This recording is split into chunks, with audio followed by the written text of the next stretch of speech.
개인정보보호위원회가 중국 온라인 유통 플랫폼인 알리익스프레스에 과징금 19억 7,800만 원을 부과했습니다. 우리 소비자의 개인정보를 자국인 중국으로 유출했다는 이유인데요. 이번 결정의 그 배경과 의미, 강준영 한국외대 국제지역대학원 교수와 자세히 짚어보겠습니다. 어서 오십시오. 네, 안녕하세요. 네.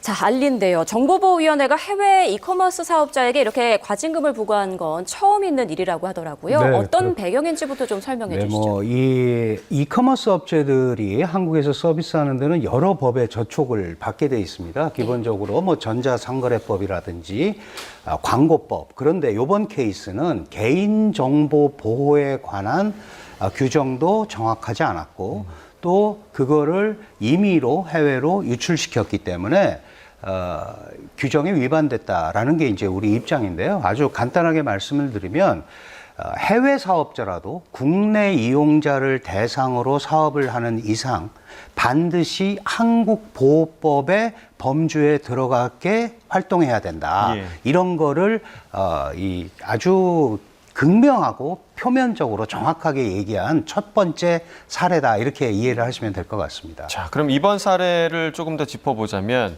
얼마나 많은 그런 한국 이용자들의 개인정보가 중국에 넘어갔다, 이렇게 보면 되는 건가요? 네, 사실은 그 약관에 워낙 깨알같이 써 있어서 잘 몰라서 그런데 예. 대개 뭐 18만 8천 개 정도의 정보가 갔다고 돼 있는데 지금 문제는 보시면 알리가 지금 한 840만 가입자가 있고요.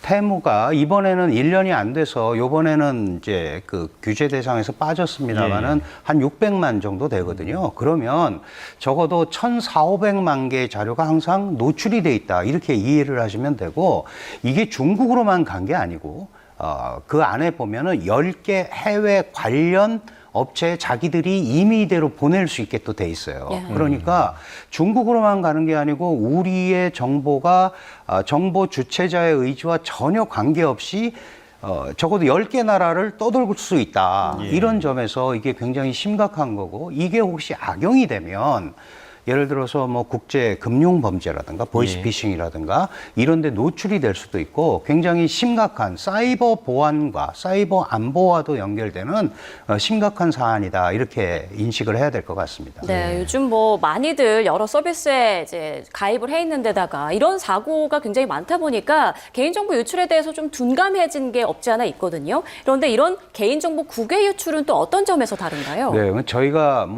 저희들 다 경험이 있잖아요. 뭐 이렇게 가입을 하면 동의합니까? 그러면 누가 읽어보고 하지 않거든요. 근데 막판 이제 동의를 해야 빨리빨리 가다 보니까, 그런데 그 안에 보면 그런 게 다 있는 거예요. 근데 지금 지적하신 대로 이게 국외로 가면 우선 국내법에 그 통제를 받지 않잖아요. 네. 국외에서 움직이면. 그러면 해외에서 파생돼서 일어나는 다양한 형태의 이 우리 정보 유출로 인해서 벌어지는 행위들을 우리가 통제할 수 없습니다. 그게 금방 말씀드린 대로 가장 대표적인 것이 금융범죄 노출. 그다음에 해외에서 움직이다 보니까 이게 여러 군데를 옮겨 다니면서 개인정보가 아주 본인의 의사와 관계없이 이상하게 변질이 돼서 움직일 수도 있거든요. 그리고 저희 입장에서 보면 아주 쉽게 얘기하면 북한으로도 흘러 들어갈 수 있는 거예요.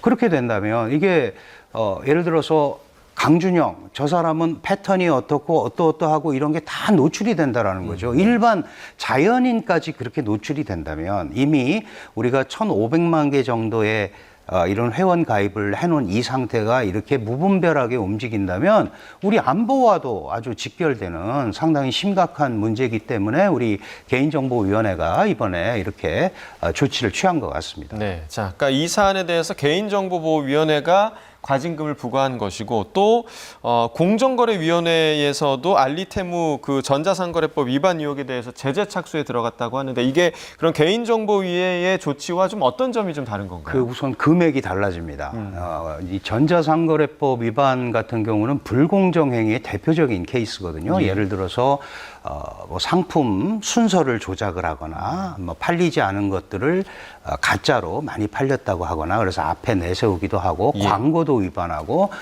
그다음에 뭐 지나친 보조금 같은 거를 투입을 해서 할 수도 있고, 이렇게 되면은 이게 이제 뭐 우리가 꼭 알리테모만 이러는 건 아니에요. 이전에도 퀄컴 같은 데도 뭐 조 단위의 과징금을 공정거래법 위반으로 부과한 적이 있고요.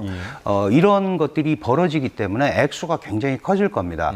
이미 다른 나라에서는 이미 뭐 수백억 대의 이거는 왜냐하면 매출액의 3% 정도의 최대 3%입니다만은 3%까지 과징금을 부과할 수 있기 때문에 지금 작년에 우리가 작년 통계로 약 3조 3천억 원 정도의 중국 직구를 했단 말이에요. 예. 그러면 이게 주로 이제 알리테무, 그다음에 잘 아시는 쉬인, 그리고 지금 틱톡 뭐 이런 쪽과 연계가 되는 건데 그러면 액수가 굉장히 커지죠.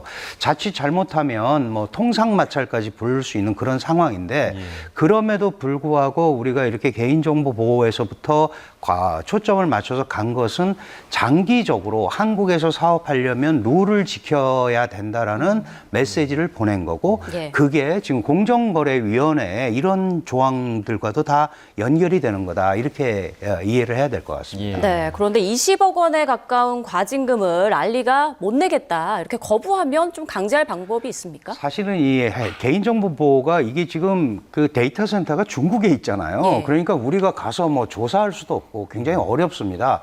마찬가지로 20억 원을 부과를 했는데 그냥 안 낸다고는 못할 겁니다. 이제 이미 그 시정 조치들을 많이 했는데 대개 이제 이런 업체들이 할 수 있는 거는 개인정보보호위원회를 대상으로 행정소송을 제기해서 시간을 좀 끌거나 뭐 이제 이런 식으로 갈 수 있는데 종국적으로 중국의 이커머스 업체들이 한국에 와서 이 서비스 활동을 하려면 국내 법을 따라야 된다라는 차원에서 본다면 만약에 이게 잘못되면 그렇지 않아도 여러 가지 이 소위 제품의 품질이라든가 이런 거에 대한 약간의 그 문제점들이 계속 나오고 있잖아요. 그 쓰면 안 되는 이런 그 나쁜 재료, 물질이 들어가고 이러는 것들 특히 아이들 거에 그런 것들이 들어가고 이런 가운데 만약에 이런 것들로 이제 문제가 생기면 아마 알리와 테무가 한국에서 지속적으로 이커머스 사업을 하는 데는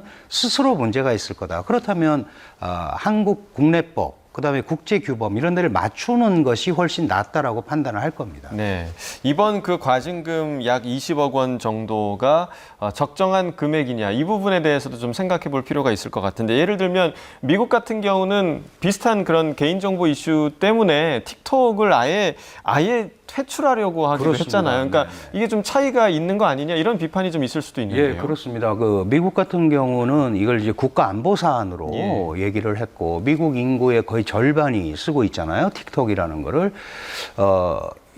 트럼프 시대 때부터 틱톡 제한을 하려고 그랬는데 지난번에 이제 하원 이런 데서 이 틱톡에 제공하는 정보가 미국의 안전을 위협할 수 있는 정보로 둔갑할 수 있다.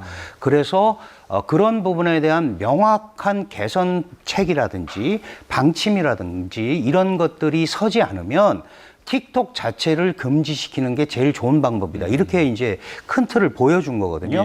저도 이번에 알리익스프레스, 그 다음에 이제 테무도 이어질 텐데 결국은 한국에서 사업을 하려면 그런 규범, 그리고 그 나라의 법을 정확히 따라야 된다라는 분명한 메시지를 일단 줬다라는 차원에서 액수의 다소에 관계없이 한국이 이런 이 보호법이라든가 이런 데 대해서 관심을 갖고 있다는 걸 분명히 표현했다라는 측면에서 의미가 있지 않나 이렇게 판단을 합니다. 네, 그렇다면 교수님께서는 이번 개인정보보호위원회의 조치가 좀 충분하다고 보시나요? 어떻게 보십니까? 뭐 액수나 이런 데 보면 아쉬움도 있어요. 더 이제 과감하게 했을 수도 있는데 그런데 지금 알리 같은 경우는 뭐 이것 때문에 한 2번 연기됐었거든요. 제대로 된 자료를 낸 거냐 아니냐. 그다음에 테무는 아직도 그런 자료를 안 냈다. 그래서 뭐 다음 달에 다시 하겠다 이렇게 얘기를 했다고 하는데 저는 지금 이커머스 업체들이 한국에 들어와서 중국의 이커머스 업체들이 아주 괄목할 만한 성장을 하고 있고 거기에 대해서 적절하게 대응을 못하고 있는 상황이었잖아요. 특히 가성비 논쟁에 들어가면 사실 자유민주시장 경제에서 아니 싸서 내가 좀 사서 쓰겠다는데 그걸 강제할 방법은 없어요. 다만 우리가 이런 법이라든가 이런 기울어진 운동장을 평평하게 만들어보자. 왜냐하면 한중은 FTA를 맺었잖아요. 2016년에 시작을 했는데 그때도 보면 그 FTA 개인정보보호법이 있습니다. 그리고 중국이 주도하는 RCEP이라는 경제체에도 개인정보보호법이 들어있어요. 예. 그런데 그런 것들을 무시하는 거잖아요. 그러니까 우리가 그거를 이번에 다시 환기시킨 겁니다. 그러니까 액수도 중요하지만 이런 것들이 계속되면 묵과하지 않겠다라는 우리 정부의 의지와 그런 방향을 설정한 거기 때문에 예. 그 전체적인 액수라든가 이런 것들은 조금 아쉬운 면이 있더라도 이런 것들이 중국한테 던져주는 메시지가 분명히 있다. 그거를 이제 중국이 어떻게 받아들이느냐. 여기에 따라서 향후에 중국 이커머스 기업들이 한국에서 어떻게 움직이느냐. 이런 것들이 중요할 것 같습니다. 네, 개인정보 국외 유출과 관련해서 앞으로 더욱더 진전된 그 대응책이 좀 나와야겠다 이런 생각이 드네요. 네, 지금까지 강준영 한국외대 국제지역대학원 교수와 함께했습니다. 고맙습니다. 감사합니다.